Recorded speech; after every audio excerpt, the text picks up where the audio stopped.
Hey folks, Chapter 7, the History API. So in the last chapter we learned about the location API, parameters, and we learned about how what was in the URL we could use it to manipulate what was on the page. And then at the end we pressed the button, which dynamically put new things into the URL, which we could use to change the things on the page.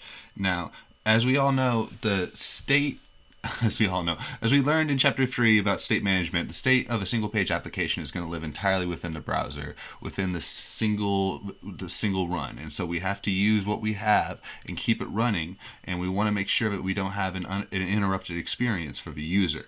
And the best way that we can do that is by dynamically manipulating the URL in the address bar. And the History API gives us that ability.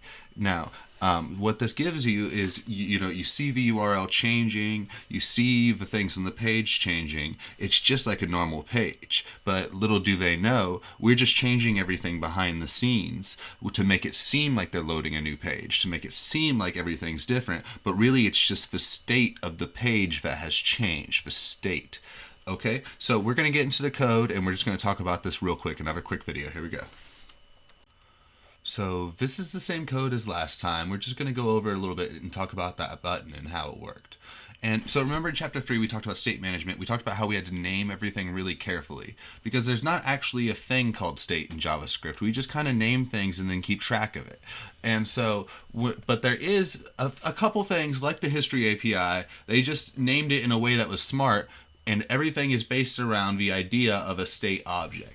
And so what that is, it's right here. We're not really using it too much here in our app. We could be using a lot to store a lot more information, but we're not going to have that complex of an app.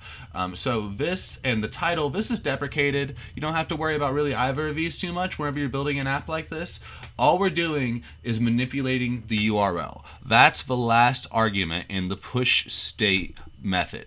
Okay, and so the pushState method is what we're going to be using in our router. It's going to be the most important method that we're going to be taking care of. But there are 3 methods involved in the History API. The other 2 methods, and the other one that's most important that we're going to talk about is the popState method. So popState is just whenever the user presses back or forwards in their browser. And so we need to listen for that. And the problem is as we talked about it, the browser loads things asynchronously, and the JavaScript and the DOM don't always load at the same time. That's why I had the broken button in Chapter 3.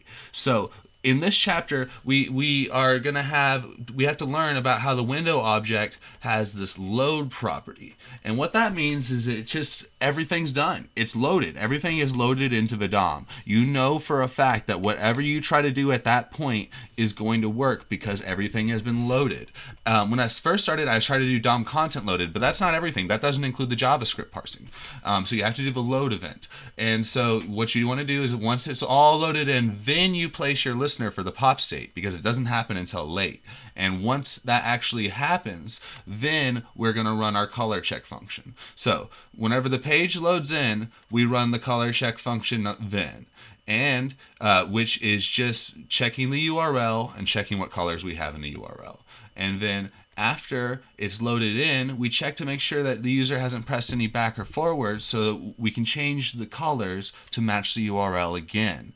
Because it's not actually loading a page with those colors. We're just checking the URL and making sure that our content matches the user's expected experience by matching the state.